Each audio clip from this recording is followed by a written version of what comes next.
Hello everybody. So today's video is regarding gastritis and anything that ends with itis. We know it is something related with inflammation. So here, as the name suggests, gastritis, it is the inflammation of gastric mucosa. If we see about the classification of it, that is based upon the time period, it is either as acute or it is chronic gastritis. Now, it is a histological diagnosis that if the diagnosis are made, mostly the changes that is in the cells of the gastric mucosa. So it is very well diagnosed with histology. But sometimes one can also recognize or diagnose it with the use of endoscopy. Okay, I hope this is good. Based upon the epidemiological data, the incidence that is usually higher among the fifth and sixth decades. The reason being the use of certain medications are being done, the pattern of their lifestyle being smoking, heavy drinkers, use of stimulants and everything. Plus aging also plays a role. So it is usually seen commonly among the fifth and sixth decades of the life. Males are more frequently affected as compared to the females. Now this is based upon the data and the analytics. Incidence, it is higher among the heavy drinkers and smokers. And if we see here, one point is to be made clear that the histologic features, if we see of gastritis, we will have the clinical picture, usually that is of abdominal pain or the picture presenting dyspepsia, and the endoscopic findings, which are usually obtained on the gross inspection of gastroscopic examination, or you can say the endoscopic findings which we get it on gross inspection, it is quite poor. And as such, because of this reason, there is no typical clinical manifestation of gastritis. One can see common features or the symptoms of gastritis, and this being the reason. Okay, now classification, if we see of gastritis, it can be classified based upon the time course, as I already said, that is either it can be acute or chronic. It can also be classified based on the histological features, based on the anatomical distribution, that what part of the stomach is being predominantly affected, whether it is the cardia, whether it is the fundus, whether it is body or antrum. We know these are the parts of stomach, right? So based upon it, and also based on the proposed pathological mechanism, whether infection is being the cause, whether medications are being the cause, or whatsoever, that we'll be seeing further. So if we talk of about the first type, that is acute gastritis, causative factors generally is H. pylori, that is Helicobacter pylori. Syphilitic causes viral, parasitic, fungal, mycobacterial, in short, type of infections. And the second thing, just a second. Okay, so second thing that if we see, that is about the chronic atrophic gastritis. It is divided into two types. One is type A and type B. Now this is based on the proposed pathological mechanism, that either it can be autoimmune, that is because of some autoimmune conditions being present, or because of infections with H. pylori, and that too with chronicity. Okay, and also based upon the part of the stomach being affected, whether the body is being affected or whether the antrum is predominantly being affected, you can classify it as either type A or type B of gastritis, and the third type, that being the indeterminate type of gastritis. So this three, that is acute, chronic, atrophic and indeterminate, these are the commonly classified patterns of gastritis. But also there are certain uncommon forms of gastritis that is seen, like the very first being lymphocytic gastritis. Now what is lymphocytic gastritis? If we see, it is a very rare form where the small lymphocytes which would accumulate in the stomach surface and on the foveolar epithelium. Okay, If we talk about the second type, that is eosinophilic gastritis, again it is a rare condition, but the stomach is filled with too many eosinophils, and this will cause stomach irritation and injury. Third is that is Crohn's disease, which is a subtype of Crohn's disease, a type of IBD, which we will be discussing in another video sometime. But here, Crohn's disease of the Crohn's gastritis is a subtype of Crohn's disease where there will be inflammation of the stomach and of the upper duodenum. Clear?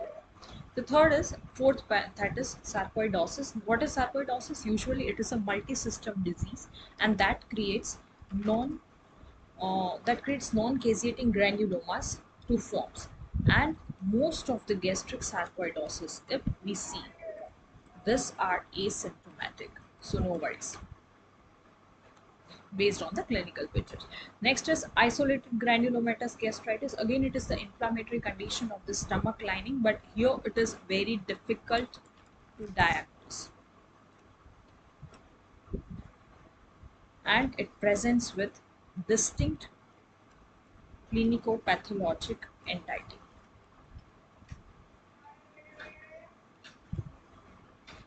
The last being Russell body gastritis. Now here it is a chronic inflammatory conditions of the stomach lining, and that is characterized with the presence of plasma cells, and that was specifically in the gastric lamina propria.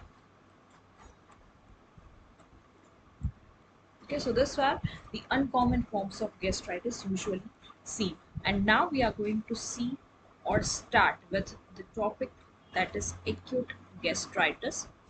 What is acute gastritis?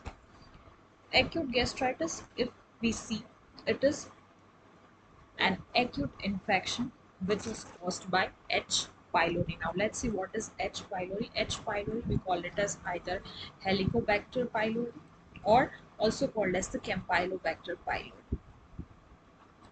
It is a gram-negative flagellated, that is, it has flagellas, and it is a helical bacteria. Usually this type of bacteria causes stomach sore and inflamed. And so you can say that acute gastritis, it is usually caused with the acute infection with Helicobacter pylori, sorry. And if we see about the etiology and the risk factors, usually it is with the ingestion of the adulterated diet, certain medicines that are usually like aspirin, non-steroidal anti-inflammatory drugs, digitalis, also certain chemotherapeutic drugs, acute alcoholism, and food poisoning also being the cause for causing acute gastritis. And food poisoning, typically it is with staphylococcus organism. Okay. Next cause being affected with food substances and stimulants, and this is usually using like excessive amounts of paprika, clove, pepper. Okay, this kind of stimulants, this can precipitate acute gastritis. Food with rough texture, this can also damage the stomach mucosa and can cause or precipitate acute gastritis. One thing is to be noted that acute gastritis, if we see, it is usually of short duration, and hence we call it as acute, unless the gastric mucosa has suffered extensive damage.